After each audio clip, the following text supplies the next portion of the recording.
A vague disclaimer is no one's friend. This podcast will look at episodes in relation to Buffy and Angel as a whole, and therefore contains spoilers for the entirety of both series. If you haven't seen all of Buffy the Vampire Slayer and Angel the series, go and watch them before you listen to this. Remember, you've been warned. The hardest thing in this world is to live in it. That's why there's us, champions. We live as though the world were as it should be, to show it what it can be. The Earth is definitely doomed. It's Tuesday, so it must be time to return to the Hellmouth. We're going through the Buffyverse episode by episode, and we'll look back at Joss Whedon's iconic shows. I'm Emcee, and I'm here with... Hey, it's Andie. This is David. And I'm Jan. And much love to our co-host Logan, who's having some dental emergencies and wasn't able to join us today. My Logan. Today we'll be reviewing Killed by Death, which is episode 18 of season 2. It was written by Rob Deshotel and Dean Batali, directed by Darren Sarafian, and originally aired March 3rd, 1998. So, Killed by Death. This is... Yeah. That's usually how most people get killed. Just saying. Mm-hmm.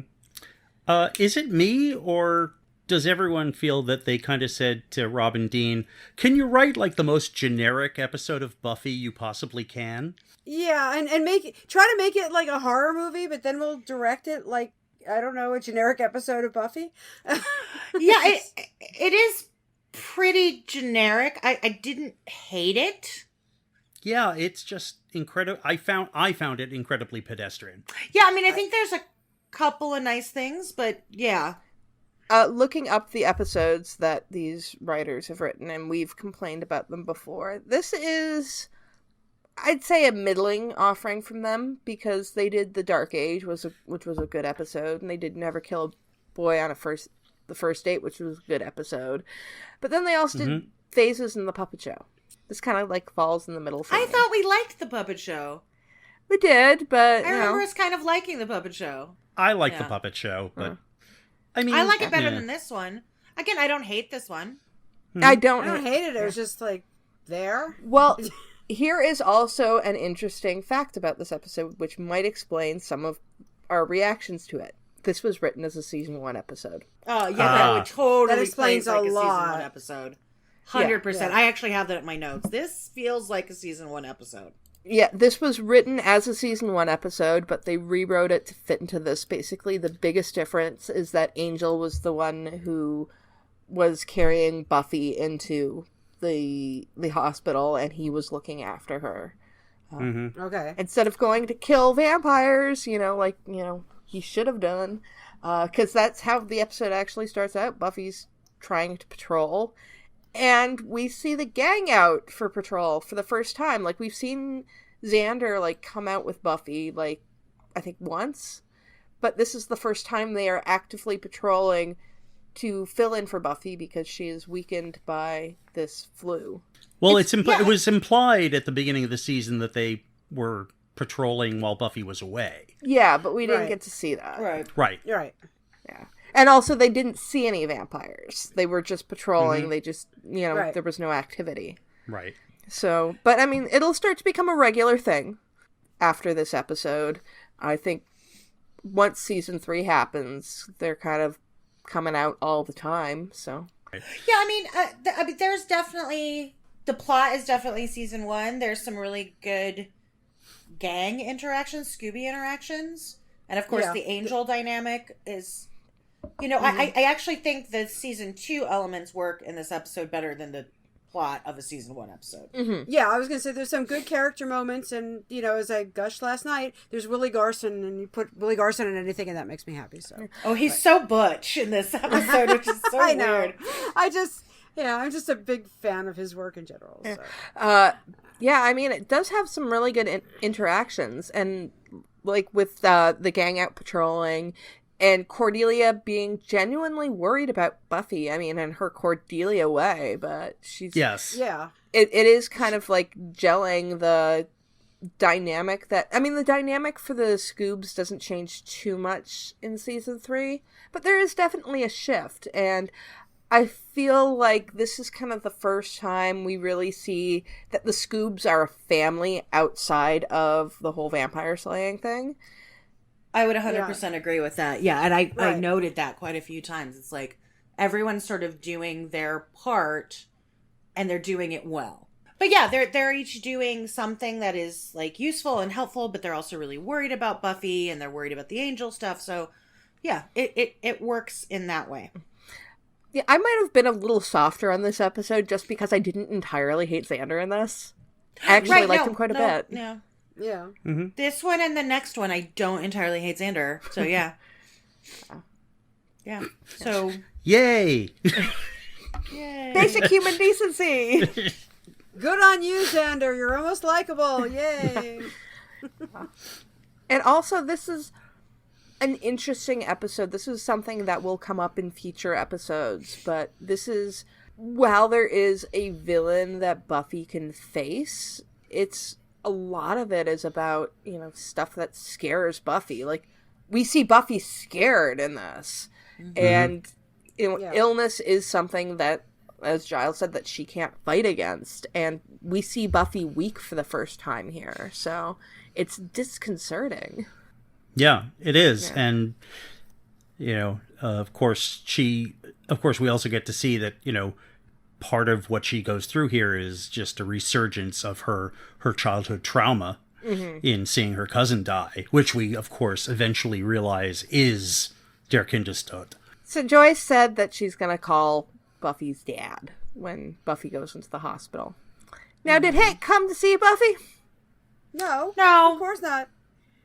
I mean, the TV producer end of it says, yeah, they couldn't afford to pay him just to show up and have a cameo and walk off again, but he still doesn't show up, so there's not even a mention of it that he even calls to say, Joyce never says, well, your dad says he can't come because. There's just no ever mention of there him could have again, been a big bouquet of flowers from her dad. Right, there could have been something that, indicates that he actually is aware and concerned that she nearly, died and is in the hospital. But no. Yeah, he probably called her like 3 days later and was like, yeah, your mom said you were sick. Is everything okay? Yeah, well, I mean, we wouldn't want to ruin the whole, Hank is a jerk thing. Right. Because, he never appears again, like, actually on the in reality. Nope. He only appears in, like... No, he only appears in... flashbacks. Buffy hallucinations. Yeah. And this is, I'd say, the first episode that has some, like... I don't want to call it flirtation, but I almost want to call it, like, teasing about Giles and Joyce. Like, yes. When I'm watching this, I'm like... Yeah. It's very soon after Jenny has died, but I can see, like... I almost wonder if the writers had considered maybe hooking them up properly, like, in the next season, but then they just decided to go with, like, Band Candy. Yeah, because as soon as I watched that, and obviously I have a personal stake in Band Candy because I wrote about it for Outside In Takes Sab, but that pinged me immediately. I was like, okay, I can, like, totally ship Giles and Joyce now and feel good about it, so... Yeah, it was definitely felt like they were setting something up and then just didn't go anywhere with it. Yeah, I think they were a little bit, but I think ultimately that would have been an unnecessary complication. Like, there would have been the dynamic of, oh my God, my mom's dating my watcher, and maybe you would have had to bring Joyce in more than they wanted, maybe. More than they wanted to, and like what that would do to the dynamic of Giles and Buffy, and how that is so central and meaningful to the entire, like, overarching plot of the show. But I mean, they would have been cute. They're both gorgeous people, so, like, cool. And they do have chemistry, in their own odd little way. I mean, granted, I think Tony Head would have chemistry with a rock, but I know, right? But still, no, they definitely pinged something on my radar in a good way. So, but I also wondered if it was, like, maybe because of Kristen Sutherland's schedule, because I know she was, like, going back and forth. Was it between California and France? I know she had, like, a weird thing where she wasn't always in the country, and I know at least her availability for season 4, like, she appears in, like, the first episode and then not again until near the end. And that's specifically because Christine Sutherland was out of the country. So yeah. So I was just wondering if that was the other reason they might have not gone with that as a relationship, even as a potential. Possibly, because, yeah. You know, her availability was such that by season 5 she was gone. So yeah, well, by season 5, if I remember correctly, Joss actually begs her to stay into the country longer so he could have her around more. And he's like, "I'm gonna be killing you off. I need to have you." Yeah. Well. Thanks, Joss. Yeah, I don't know. Yeah. I mean, anyway. Christine doesn't do tons of. I mean, she does little roles here and there, but I you know, you don't see her tons. Mm-hmm. Well, she was on like an aspirin commercial, like I don't know, 5 or 6, 10 years ago. I think I was remember like, that. "What up, Joyce?" I don't It was remember like that. aspirin or Tylenol or something, and I'd be like, "What up, Joyce? What you doing?" She was also married to the guy that played Ira on Mad About You. I think she still is, actually. Yeah, John So- Pankow. Yeah. Oh, she's married to Sean Pankow. I didn't know that. Yeah, she's married to John Yeah. Pankow. Oh. I got to tell So John they- Pankow he was horrible in episodes. he thanked me for that because that's what they were going for. Oh, you meant the character was The character, actually yes. horrible. Not his acting. No. in I told yeah. him I hate you in episodes. He's like, thanks. I was just about to say he was wonderful. He was just a No, awful, his character awful- is just yeah. awful. Yeah, I still have to catch up on like the last season or 2 of that. But So he was just awful. I have a question. What was Cordy talking about with Buffy's face? Oh, who knows? She was just being Who corny. the hell knows? But- yeah, I was like, I don't know what it is, but you have to admire her concentration. All these people Yes. going on about like vampires and death and everything, and Cordy's like just focused on that thing on her face. Is it her turned up nose? Is it her? I don't know. I mean, I mean, Sarah has an adorable little cute yeah. turned up. I mean, it's, Which is why the girl that they get to play young Buffy, I'm like, you don't. oh, she doesn't look anything like her. no, not a thing. I didn't even realize So- initially that it was supposed to be young Buffy because I don't think they ever called her that. At least like when she was wandering around later on, I was like, oh yeah, that's supposed to be Buffy, isn't it? Yeah. Yeah, no, I mean, the Yeah, it was casting like- of the kid was not, Yeah. Terrible. you know. And she was very dark haired and Well, we know that Buffy has dark. Yeah. yeah. I mean, it's pretty but- obviously that is not a color you find in natural blonde hair, and I think the audience all knows that, and that's fine. Yeah, it just was a So- little. Usually, like people who do that, I mean, a lot of times they start out as like fair as kids and then go darker later on. Then that's why they dye it back. I don't know. It just seemed odd. I actually do give props to them for having a dark-haired Buffy, for basically saying it's like, yeah, she dyes her hair, which later they change when they recast Buffy later on. I think when they do the flashback when Dawn is like a baby, and they have a much fairer looking Buffy, which I mean, granted, can happen, but Yeah. Yeah. it's very and we glaring. also know that Sarah has dark hair. Yeah. Yeah, Like, she's been dyeing it since Buffy, but she's got... I mean, look at her hair in season 1. Go back and look at pictures of season 1. It's a much honeyer, darker, very light brown, beginning to be blonde. If So I remember correctly, when the 3 girls came onto the show, they were all brunette. And Joss said, okay, one of you's got to be blonde and one of you's got to be redhead. And he basically kind of assigned the hair colors to the girls. Well, I think the blonde works for Buffy, just in the trope that, Buffy, my name is like Buffy. Mhm. yeah, And exactly. I'm yeah. a cheerleader. And that, that stereotypical California blonde, I actually think that works really well for Buffy's character. Also, I do not think Charisma could do blonde hair, because she does a light blonde in Angel, and it looks terrible with her does. skin tone. Yeah. Just saying. No, I Not hated... Every time Charisma messed with her hair on Angel, I was Oh, weeping. yeah, terrible. And Allison looks Awful. adorable as a redhead, and I think she kept it for a long time after that. And it just it Yeah. fits kind of like Willow's like sassy little. I mean, as much as she's supposed to be mousy, she's not. There's like that little spark in her, and the whole redhead thing. So it works for her. But anyway, yeah, the kid they got to play baby Buffy did not look like Buffy. Yeah. Did not look like Sarah at all. But before we got to that, we had Buffy having weird hallucinations or dreams that were real, but time seems to be moving in weirdly, and she's walking around the hospital, And I don't know. I mean, like, the one thing that bothered me as, you know, somebody who had a parent, like, staying in the hospital who was very insistent about trying to get out of bed, but not very good about, you know, standing up once, you know, she got out of bed. I feel like Buffy would actually be watched, considering how insistent she was at leaving and the fact that she fell down. She would have been labeled a fall risk, and, you know, yes. And they would have put even like when you're not. I mean, when I was in for it was actually major surgery at the time. But they put up the guardrails. You know, you're hooked up to like the saline drip and this and that. I mean, it just was like really weird to me that like there was no nurses, there was nobody watching her or anybody on the floor at all. It was just like suddenly ghost town. And the other thing that I made a note, just like in her hallucination, it felt like it was supposed to be scary, and it never was. Like we were talking last week about how much, you know, last week's episode was like it was a horror movie, and this week it was like I felt like they were trying to do something like The Shining, and it just never felt scary. I never felt any real tension. It was just like, oh look, there's Buffy wandering the halls, you know, all hours and whatever. So I just never. Can felt we anything.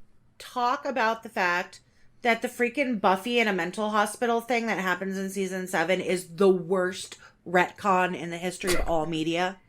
Like, it's awful, because she starts saying, the vampires, and, you know, the Scoobies are trying to cover, and Joyce is like, oh yeah, she's hallucinating.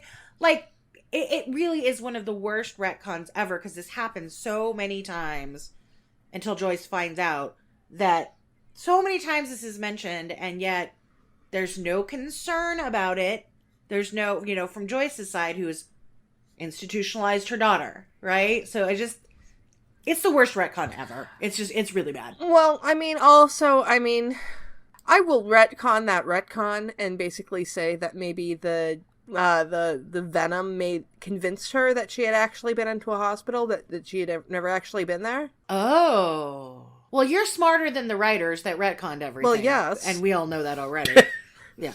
I mean, that's just a given. You're like, yeah. So, yeah, I just think, because she mentions vampires and... Well, I mean, great. I mean, like the, Normal Again, as, you know, I like that Normal Again, but that episode, the whole Buffy in a hospital thing only comes up in there, does not come up in any other episode. I think they might have done a comic about it, which isn't even canon anymore. But since it never gets brought up again, I'm like, I'm just gonna, you know, relegate everything that happened in that episode so that I can enjoy it. Because, I mean, it does break too much stuff, so. Yeah, they did do a comic, and it was Buffy and Pike. It was Slayer Interrupted. Yeah, and I think Pike was in that. Because it would have been after, you know, the events of the movie / original script, and it was like, yeah. Anyway, which is not canon, so. But yes. Anyway, I just think it's just one of the stupidest. Not that I like Normal Again. I think it's a great, interesting sort of meditation on the character of Buffy and who she is, you know. But it also is like terrible retconning. Anyway, moving on. Okay, well, we already talked about how Buffy's a fall risk, and there should be somebody guarding her or something because. Yeah. Yeah, but I guess I know that. All these kids are sick and they've all got the same thing, so I get being hostilized. But really, besides an overnight stay to make sure she's rehydrated, I don't know if they would have kept her in the hospital for that. Well, she's also got fractures at that point. Yeah, because they put an ace bandage on her arm the whole time. You see that. So. Yeah, we later have the doctor surprised at how well she's healed. Yeah, but I believe they actually say she's got fractures when they bring her in. Yeah, they do. Yeah. I mean, I know Buffy doesn't bruise easily, but if they say that she's got fractures, they should have at least like made her look like she had been hit. Had fractures, right? And I wish I looked as good as Sarah when I was sick, which I have been for 4 weeks now. And I'm just like, oh, Buffy, you just need more peach lip gloss. True that. Because, I mean, that's, you know, one of those things where you can't get away from it on TV. But when she was lying in the bed and then waking up and then, like, you know, you could see her really nice earth tone, like, eyeshadow and the peach lip gloss the whole time was driving me nuts. So. Well, it's the natural look. Right, exactly. Yeah. The natural look that takes an hour to accomplish. Yes. Yeah. And we see again that Buffy has an affinity for weird kids. we saw this in Nightmares, and I mean, like, this really does play like a season 1 episode. Why do you say weird? I mean, Ryan's not weird. He comes off as a little off. He's Really? as off as Billy was. I mean, the only thing we really see of Ryan is that he's got this fear of Der Kindestod, which is perfectly reasonable, knowing the facts. I mean, he doesn't strike me as odd per se. I mean, he's got an odd situation he's in, and he's talking about that. He's saying spooky stuff like, he comes at night. Like, he's got spooky... Like, I think his reaction to the situation is actually pretty brave and, you know. Yeah. But, like, instead of being like, there's something after me, you gotta help me, he's like, he comes at night. Like, so they gave him spooky. I guess. I think that's what I mean by weird. He's got horror movie weird kid-itis. Yeah. Mm-hmm. Yeah. Yeah. Like I said, that's the problem to me with this whole episode. Everything is like horror movie-itis, and it never actually works as anything that, like, seems right. Yeah. Or there's no tension to me. Yeah. So, yeah. He comes at night. Who? Death. Dun dun dun. Yeah. Creepy clown death. Apparently, given the mask they've given Der Kindestod. I like Der Kindestod. Yeah. No, I like the look of it. The makeup department, the creature effects department, really like this specific look to some of their biggest creepies, because you're going to see that blank-eyed, weird smile look again and again and again. I mean, he's basically a prototype for the gentleman. Yeah, no, I mean, it's like shocking that it's not Camden Toy under there. Mm-hmm. Right? Yeah. I know. And then again with Gnarl in the 7th season, which is also Camden Toy, right? He's been several of the monsters. Yeah. I mean, the main gentleman in Hush is Doug Jones, yes. Who I freaking worship. But Fishman should be nominated for Oscars just as much as everybody else in the cast. I'm saying that if you've seen Shape of Water. Yeah, he's the best thing about Star Trek Discovery to me also, by the way. Saru is like the best character ever. But and the other thing is, like, for some reason, Der Kindestod also, it just felt like there was like a Freddy Kreuger-esque like thing about him too. And that, I think that kind of annoyed me, so I was just like, oh good, because that wasn't at the height of the Nightmare on Elm Street films. Well, I wouldn't say the height. I mean, the height was probably like 1987. It was going on then, yeah. But it was definitely... It was a thing. It was, I mean... it was on its, like, 7th millionth sequel at this point. So I'm a Nightmare on Elm Street stan, so... I am too. A huge Nightmare stan. Love it. The first one is just one of the most brilliant pieces of horror ever. It's fantastic. Yeah, I just felt like he was kind of a Freddy ripoff to me too. Oh, that was intentional. They were definitely trying to go with that. Yeah. 'Cause, I mean, they gave him the hat. They gave him like this, model, skin tone, and he's killing children. I mean, that's. Yeah. Mm-hmm. Okay, just for the record, Freddy's Dead: The Final Nightmare came out in 1991. So. Okay. So it was possibly New Nightmare was around that time. Yeah, I've only seen the first one, and it's so long ago I couldn't remember like when anything was happening after that. So, oh, New Nightmare is pretty great actually. Right, that one was 94, so it was actually this was quite in Yeah. the middle of a lull of Freddy Kreuger. Okay, stuff. yeah, but it was still definitely like a wink and a nod to Nightmare. So, well, and there's lots of winks and nods in the show to classic. Yeah. Mm-hmm. And A Nightmare on Elm Street is definitely a classic. Oh yeah, it just this didn't feel like it was a good homage. It just was like, let's make it like Freddy. I don't know, but I can see your point. Except it's not really like Freddy at all, because it's there's kind of some elements of Freddy, but basically, like everything that defines Freddy as an actual character is. Sorry, this is again like. I love Freddy Kreuger and how much personality he has. This is like Freddy Kreuger if he was Jason. Yeah, for good analogy. Yeah, it's just the look. I mean, the look is just so very Freddy. Yeah, it's definitely not Robert Englund, because Robert Englund has like oodles and oodles of charm, and this, I don't know. Like I said, it just felt like it was kind of like, oh, we were saying generic episode, and so they threw a Freddy Kreuger like element in there too, which wasn't really scary. And while Buffy is, having weird encounters with kids, We have Angel visiting the hospital with creepy roses again. Or creepy flowers. I didn't actually check if they were roses or not. And they were white. Roses, I think. And I want to know, like, why Joyce hasn't tried to do something about Angel, because she obviously knows that Angel is stalking Buffy after what happened in Passion. Like, Angel's obviously stalking her. Well, we're still at the point where Joyce is a terrible parent. Well, yes, that is true. Yeah. I have to say, like, all the Angel stuff in this episode felt really lackluster to me.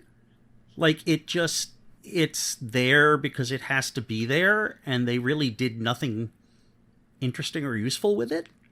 He's basically there because they need Angel to be there because he's in the opening credits. No, exactly. But I mean, given that, like, the scenes he's in could have just been done better. Like, they could have, like, they could have had more meat to them. The biggest reason to have Angel in this episode and to have that whole Angel storyline is to have the Xander scene, which is one of my favorite Xander scenes that's not him making an inspirational speech to one of the girls. And that's where Angel is, he's staring down Angel, and Xander's like, maybe I can't take you down. Maybe the security guard can't. Maybe the police can't, but I'm sure like to see you try. Yeah, Xander's really brave in this episode and really... I mean, Cordelia rightfully calls him out on some shit, but in general, he's... Again, they're all doing the jobs that they know best to do, and even though Xander has absolutely no power, and sometimes it's problematic how much he wants to protect Buffy, but in this case, he's standing sentry. Yeah. Right? It is perfectly innocent because Buffy is not able to fight Angel, and Angel's coming after her. So he's doing it not out of love. He's doing it out of pure love rather than this possessive lust that he has. Yeah, he's not trying to white knight her. Yes. Right? It's not a white knight Xander situation, nice guy stuff. He's just doing what he can best do with his job because he's not as good at the research and he's not as... So he's standing guard. Like he's doing what he can. Yeah, and of course that's despite Angel specifically calling him Buffy's White Knight. Right, but he's actually in this case not doing it. Well, he's a white knight, not a capital letter trademark white knight in this one. Yes. I mean, and Angel's obviously referring to the fact that he, mouth to mouth resuscitated Buffy. Yeah. Right, the white knight that rode in to save the day. And just being really gross about, must kill you that I got there first. Ugh, I know you're evil, but gross. That made my skin crawl. It's just like, stop. Yeah. It's awful, but it's effective. Angelus knows what to get them. I mean, he wasn't like Xander didn't like him even before he, went evil, but he knows enough about their individual personalities and how they respond to twist that knife in really, really well. Oh, yeah. And when we go to the next day, there's another Xander part that I really liked. And it's not so much because of the writing, but Nikki's delivery of stick them in water and maybe they'll grow. It's just really cute. He always has great delivery. Can we double back just for 2 seconds? Like, Joyce is so... Because I just found my note. Joyce is like, oh my gosh, she takes so just great care of these kids. And you're so... And I'm just like, dude, lady, you were not suspicious of this adult man always hanging around your kid? No? Are we over that now? I guess so. I think it also, we can chalk that up to the fact that Joyce isn't worried about the fact that her daughter is being stalked right now. Joyce is just terrible. True. I mean, and everybody should. I mean, it's good for kids to have adult mentors of any sex. Like, it doesn't... But I'm still like, dude, you're librarians at the hospital. Okay. But, okay. Moving on then. I was struck by the fact that Giles randomly brings Buffy grapes and eats them. Well, can I say something about that? Actually, that is like a big Anglicism for some reason. And like every time I watch a British sitcom or British drama, the Brits always bring grapes to somebody in the hospital. Really? And apparently, Yeah, it's a thing, and I looked it up, and it goes back to like earlier times, I guess, to help with constipation with medication or something. But yes, it's very much a Britishism, and I kind of giggled at that. Okay, because, like I said, it's like it always shows up in all like my Brit TV shows, and I was like, I wonder if that was like a Tony Head thing or whether the writers just knew. But yeah, it's a thing they always do. It's like you visit somebody in the hospital, you bring them grapes, but only in the UK. I mean, it could have been either Tony or it could have been Joss, because Joss is a huge Anglophile. But certainly Giles eating one of those grapes, that's Tony, because that was that's very funny. all Tony. That is all like actor instinct is like, okay, so I brought these grapes instead of just sitting with them here. I'm gonna eat one. That's some kind of fiddly business that is also a character trait of Giles. He does that. He's very fiddly. That's why he's always cleaning his glasses. Tony always has business going on. And I think at one point, like in season 5 or something, he was eating so much, Joss thought he might have an eating disorder. And it's like, no, this is just I need something for Giles to do. Well, it's a tactfulness, it's even though Giles is so buttoned up. And it also, I think, comes from starting out doing stage work, where there's a physicality to it that sometimes not what you do in theater. You want to have movement and flow to what you're doing, or you're just standing there watching two characters talk to each other, looking, So I think his fiddly business and some of the other things that he does really comes out of a place of being trained for the stage and not just specifically for film, which makes him great.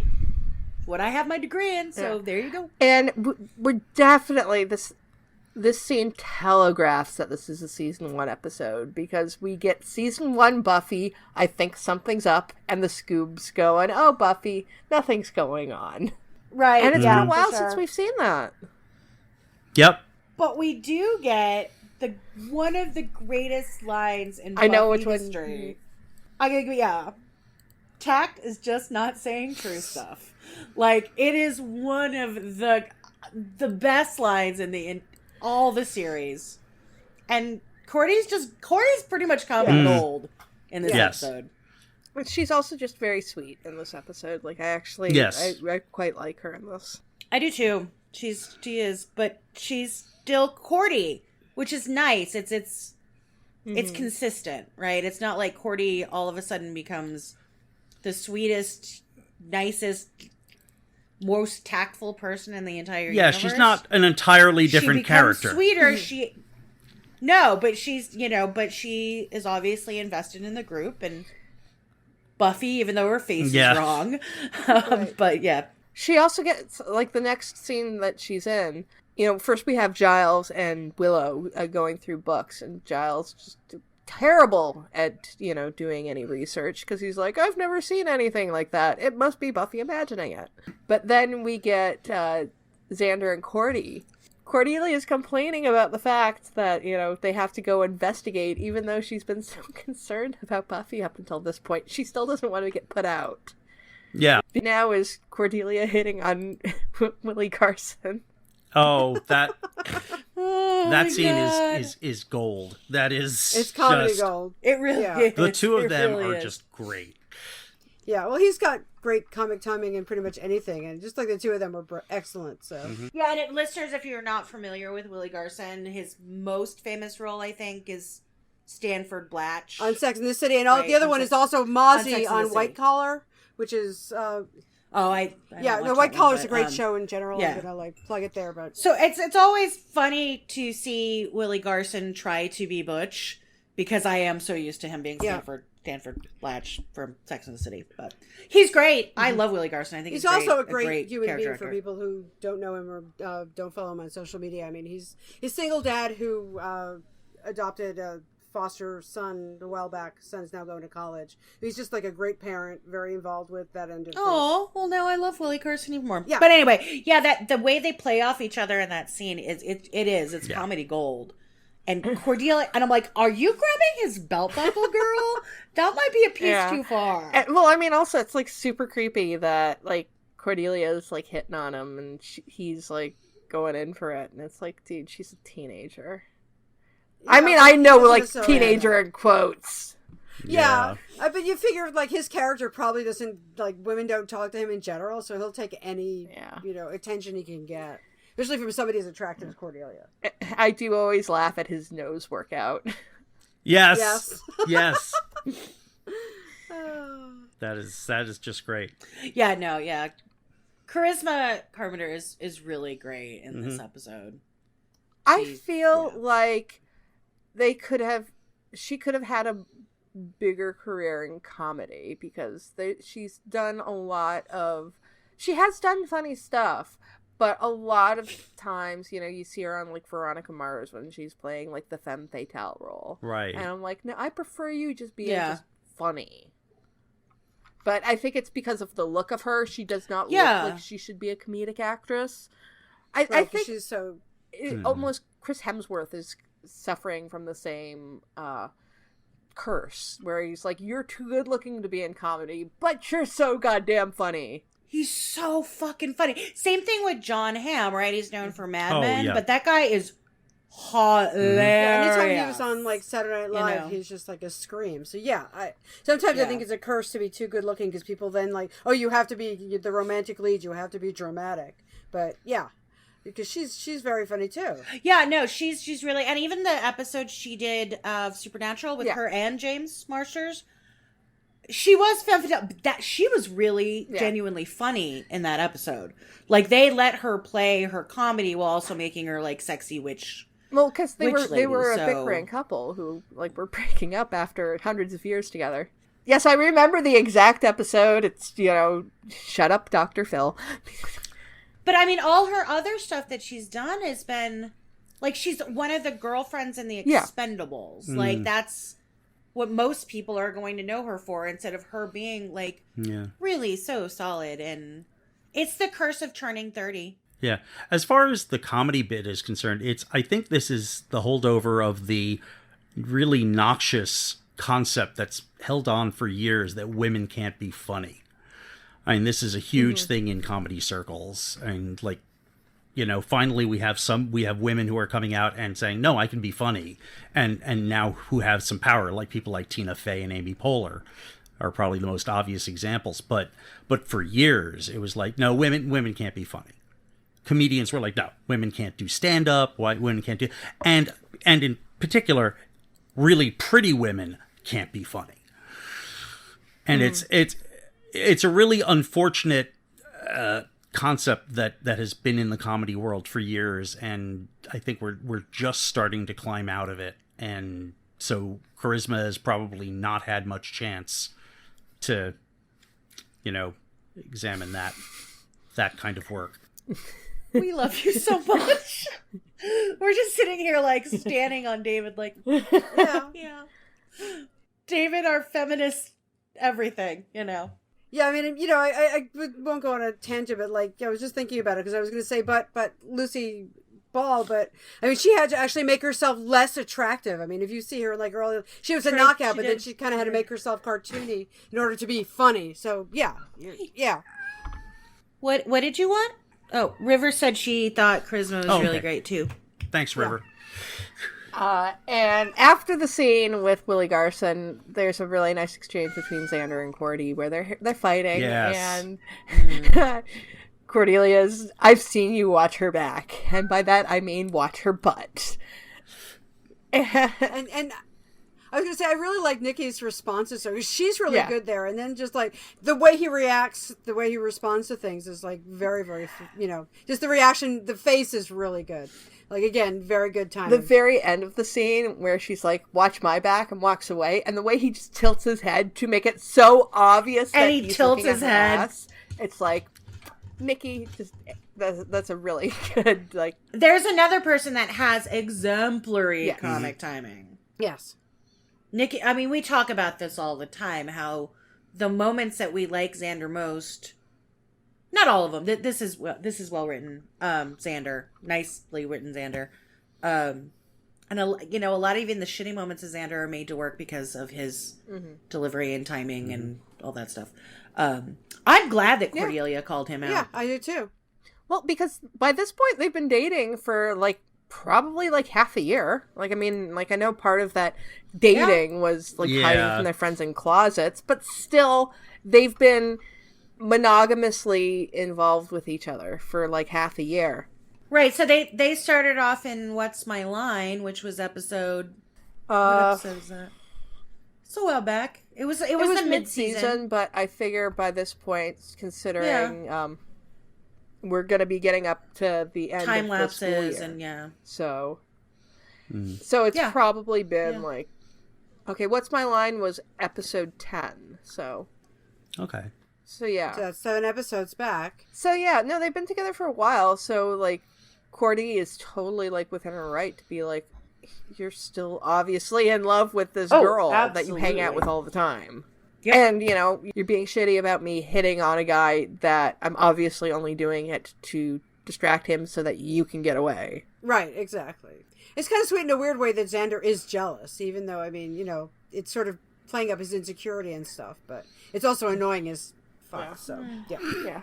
But then it's made really better by the silent scene that they have after when Xander is holding his sentry, and Cordelia just it's completely wordless. Cordelia just walks in, drops a bag of Krispy Kreme on the table and some coffee, and then just sits down. And it's pretty incredible considering that there were no Krispy Kremes in that area of California at the time.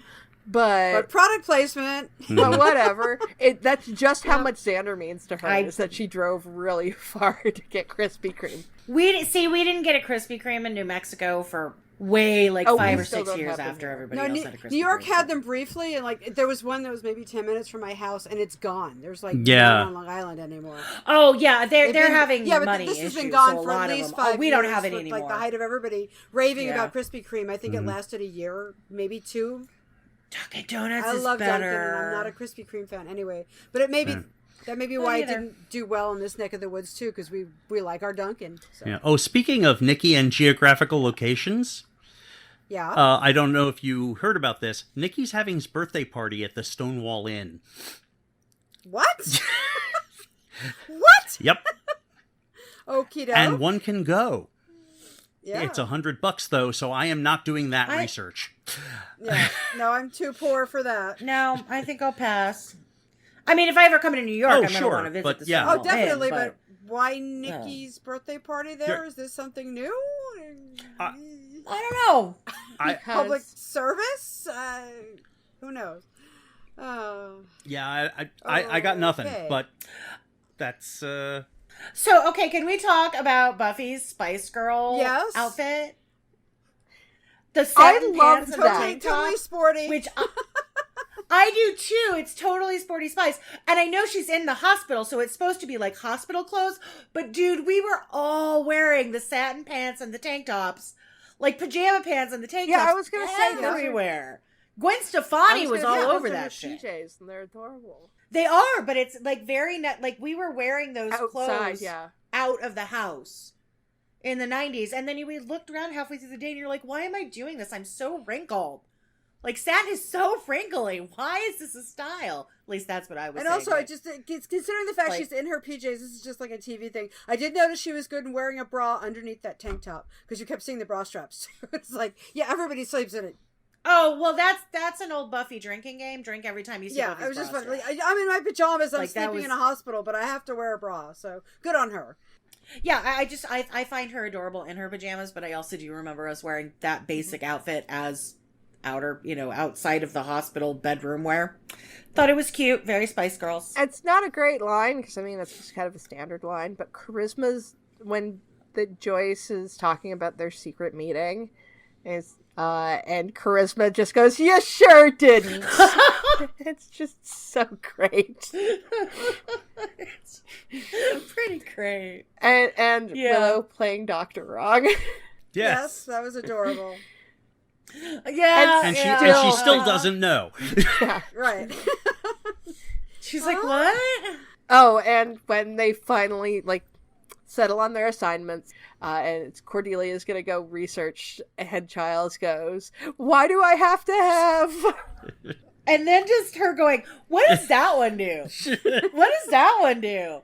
She's like, that one eats. Ew. What is that one? It asks lots of annoying questions. Yeah. I just kind of wanted to give Courtney points, though, for actually, like, showing some interest in what they were doing instead of, like, sitting there, like, filing her nails and being like, I'm bored. Can we go now? So, she was engaged in what they were doing in her totally Courtney way. But I was like, well, look at her. She's actually trying to show she's interested in what's going on. Well, and then when she calls Buffy just a little while later, right, to tell her what the monster is that they're, she's like so proud. Like you can see this like pride in her. And then everybody else is just like, yeah, put Giles on. She's like, no, no wonder she moved to LA and never talked to these people again, right? And used this training that she learned with Giles at Angel Investigations, because she will do this all the fucking time once she gets over onto Angel, and no one questions it. Yeah. Yeah, I give her lots of points for, like, being totally engaged and interested. And nobody appreciates her. But none of the other characters give her credit. They're all just like, yeah, Courtney, put Giles on. And she's like, no, I found this information. I'm going to tell you about it. I was like, could you show a little gratitude to Gordy here, guys? Because she was so proud of herself. You could see the way Charisma prayed it, which is this pride, like, I found something. I'm going to tell you about that thing. In my own Gordy way, but, And then they figure out how Buffy can actually see Der Kinderstad. And it's by dosing herself with a virus, which it reminded me of World War Z, which I thought it was dumb in that movie, too. Okay, I'm going to go out on a limb here and say the science here is kind of sketchy. Well, yes, there's that, too. Just a titch. Because I'm like, no. Science. No. I mean, and this leaves...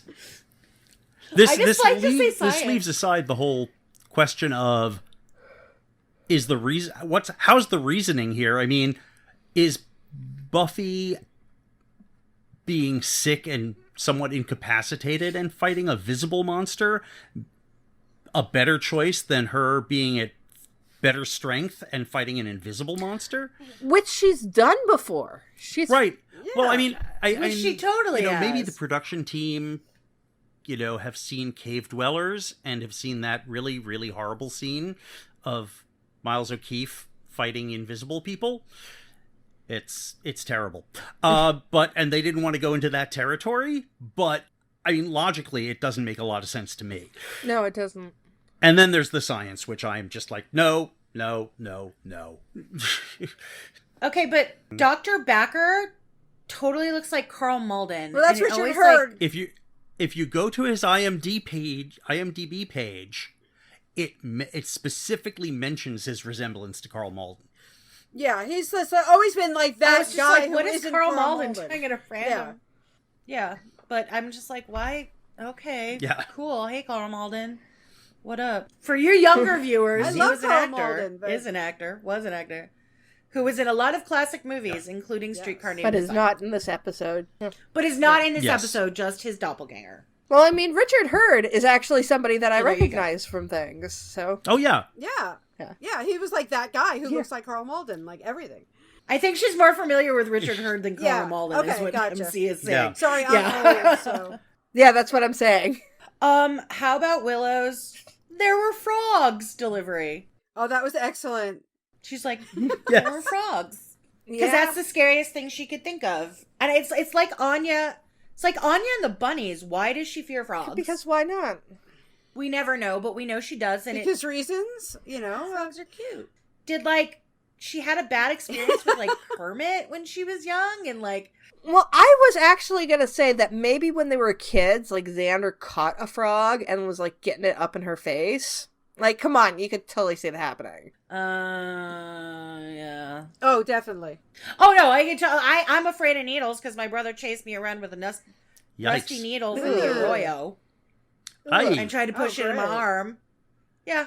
Okay. Yeah, he's better now. He was a little psychotic when he was 15, but yeah, he filled it with water and tried to poke me with it, and it was definitely rusty and dirty. I'm sorry. I didn't even look for reasons for the frogs because I just flashed back to the puppet show, and Buffy's whole thing's yeah, there's no story there. I just am freaked out by dummies. It's like, And also, I think it was just a really good distraction. First thing that came to her mind, and she starts freaking out, and they fell for it. So good on Willow. yeah. And Yeah, it worked. there's a fight scene, and meh, I don't have any comment on the fight scene, really. I have only one comment. Why does Buffy just lie there while the guy, while Derek can just go, like, retrieves his hat? That takes like 20 seconds, and she's just lying there. Because it's TV Doing time. nothing. And when it comes to movies and TV, you always have time to put your hat on. He picks up his hat, he dusts it off, I mean, for God's sake. I know. I do like those freaking funky eyeball suckery things. Oh God, that creeped me out. That's the one thing that. That is Yeah, legitimately that's the one thing creepy. in like the this is not really scary horror bit that actually scared me. That was like freaky as. Yeah, I was like, ooh, That is kinda those things icky, are yeah. pretty cool. Yeah. Those things are pretty cool. And, I do love Buffy Mhm. for its practical effects. You know what I mean? I mean, there wasn't a time where you were slapping Yeah. CGI on everything anyway. I mean, there is some CGI in Buffy. Oh, We'll talk about we that will. next episode. And it's not usually that great, but yeah, I mean, I like practical. I've done a little bit of makeup for film. Not very good makeup for film, but still. And a practical effect always reads better. It to does me. because you can actually visually see it on camera and stuff, react to it. Yeah. So yeah. Yeah. Does anybody else have any notes on the fight? It was fighty, yeah. Okay. It was fighty. So then Very we move fighty. on, and Buffy's at home finally, and Joyce is... as much as we say that Joyce is fucking awful, Xander and Willow are being really fucking awful to her. Yes. Oh my God, my mother would not put up with that shit. I mean, like, if I were sick, she'd bring me poached eggs with bits of bread in it. That was my sick food. Yeah. But my friends hung out at my house a lot. And if they did that, the first couple times she's like, you're a guest. What can I get you? Do you want a glass of tea or whatever? But after the first 2 or 3 times, she's like, go to the refrigerator and get it yourself. I don't mind if you eat my food. Yeah, get off your ass and But- get it. Yeah. Go get it, your damn it. And shout out to Billy. My mother would say, Billy, do not eat all the cheese. They just go to our refrigerator. And one time we found him just like eating the block of cheese without actually even cutting it. Oh He God. was just like... So my mother would not put up with that shit. But it is kind of sweet that Joyce is like, yeah, what can I get you Yeah, guys? but then Xander just like pushes it, like when he's like, "Oh, yeah," with the cheesy chips I or whatever the know. hell they're called. Oh, there's one hiding behind. Yeah. You know what? At that point, Joyce should have been like, screw you. Those are mine. I mean, that's also a very 16-year-old, Oh yeah, it was very in character. totally in Yeah. character for all Yeah. 3 of them, I think. I mean, I don't think Willow could get away with that shit at her house. Well, Willow at least does the, while you're up, But, could you? Yeah. Whereas Xander's just like, cheesy puffs. right, yeah. Yeah. No, we're not out of them. I know where you hide them. Get me some. Yeah. You, Xander. Which, in a way, also, I think that means they kind of really like Joyce, because they have as much as Joyce is a fucking terrible parent, and I know the writers did, I know Joss on purpose said we don't want a bunch of parents in the show. Xander's got abusive parents. Willow's got emotionally abusive parents. So I actually think as terrible of a parent Joyce can be in the first 2 seasons, they probably really appreciate and love that Joyce is like, all right, guys, well, okay. So, yeah. I think they probably all just really like Joyce because she is kind to them and not shitty like their parents. So, Did we mention Ryan's picture at the end yet? Oh. No. Yes. That is, I think, one of my favorite parts of the episode. I love that picture. Yes. And also, that's a sign, I think, that he's a pretty weird is kid. great. Like, I mean, I know it actually happened, but still. Right. Yeah, okay. Yeah. And of course Joyce's reaction, which is kind of like, okay, that's weird. But she takes it no further than that. Yeah. Like, and it's like Joyce's whole thing at this point in the series is like, weird shit's happening. I don't want to know. Yeah, Joyce willingly doesn't want to know, and actually Buffy calls her out on it once we get to Becoming, because Yeah, she's That is very true. willingly not accepting that something weird is going on with Buffy because she doesn't want to deal with it, and it makes Joyce horrible. But, that's a couple episodes from now. We're getting very close to that. Ryan, just because I thought it was funny, we were talking about product placement, and he had that big box of Crayola crayons in the picture, so I'm glad he did something with them for Buffy. So, I think we're on to final thoughts for Killed by Death. I think I said it a minute ago, middling, but great teamwork.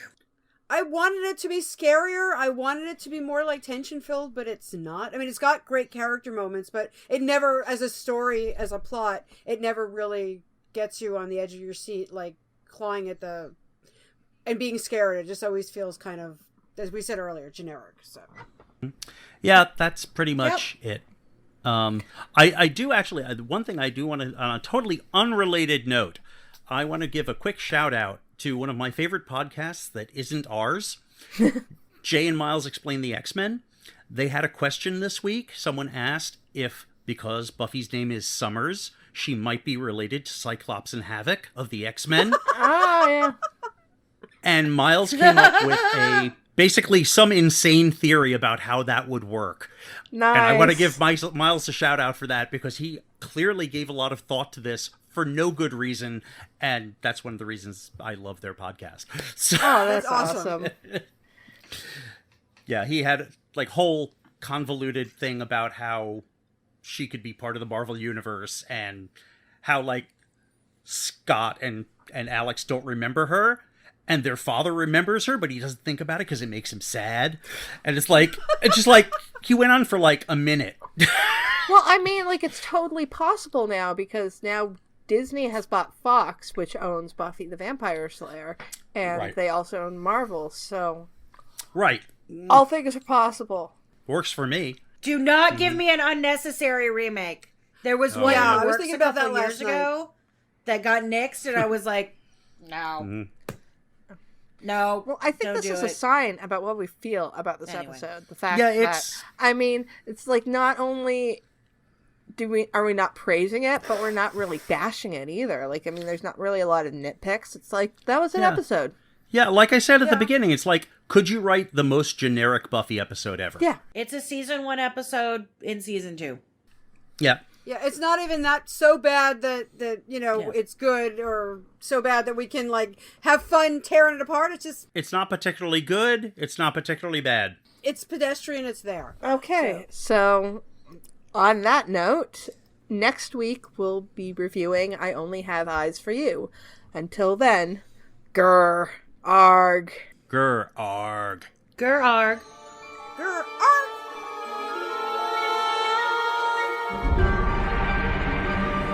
I'd like to thank everyone who downloaded the podcast, and an extra special thanks to everyone who shared, liked, and subscribed on social media. So this week we actually have a couple of messages that came to us through YouTube from our listener, Rachel. The first comment was, Emcee's voice reminds me so much of Marcy's, but yeah, from hearing the first podcast, I've thought of this. So I assume you mean Clea Duvall, who played Marcy in Out of Mind, Out of Sight. And I've never thought of this, because obviously I don't really think about my own voice too much. But when I mentioned this message to some of the other hosts on the podcast, they said, that they could kind of hear that. So, well, I like Clea Duvall, so I'm going to say thank you. And the other message was, this podcast got me thinking when you guys brought up the Slayer trials and how Buffy had to be creative to kill that vampire. Well, it got me thinking on Faith and if she ever had a Slayer trial. Then it hit me, what if Kakistos was her trial vampire, and instead of fighting him, she just ran? I don't know if you guys have done a Faith episode yet, but I'd love to hear your thoughts on this. Well, we haven't done a Faith episode yet because we haven't quite reached Faith yet. We're a couple episodes away at this point. And we'll probably bring this up again once we get to Faith, Hope, and Mr. Trick. But yeah, that's an interesting theory, because I think Faith is supposed to be like a little bit older than Buffy is. I'm not sure. I should have actually like looked that up on the Buffy Wikia. But just kind of the way they portray Faith is just a little bit older, but that might just be that Eliza Dushku just comes off as a little bit sexier, so that implies just older. But yeah, presumably Faith had a Slayer trial, and Kakistos definitely would be a good vampire to use because he's like old and really scary, because I mean you only get like that changing of features when a vampire is like really really old. So yeah, I mean that's an interesting theory. Definitely that sounds like something that I would come up with, honestly. So yeah, good thought. So thank you, Rachel, for sending us those messages. And if you'd like your questions or comments read on the show, you can contact us on our website, returntothehellmouth.com, on YouTube at Return to the Hellmouth, on Tumblr and Facebook at Return to the Hellmouth, on Twitter at HellmouthReturn, or an email at returntothehellmouth@gmail.com. And we'll read those comments on the show. Also, rate our show on iTunes and Stitcher, and check out our show merchandise on TeePublic and Redbubble. We'll see you on Tuesday for I Only Have Eyes for You. Grr, arg.